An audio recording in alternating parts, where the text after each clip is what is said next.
Hey guys, David here at the CrystaLac company, and I wanted to take just a minute to give you a little quick tip that works really well with me, or at least for me.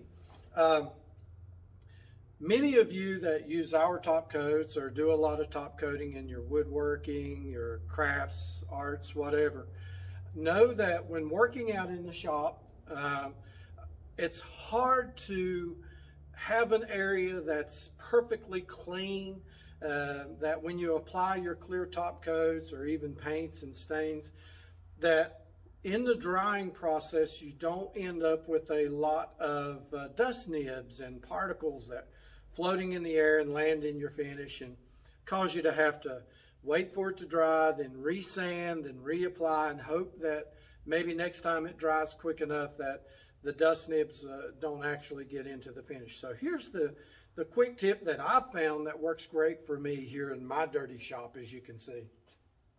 So what I do is I take a normal box fan, just a cheap, you can pretty much pick up at any box store, and I find a couple of furnace filters or air conditioning filters that match or come close to matching the size of the box fan.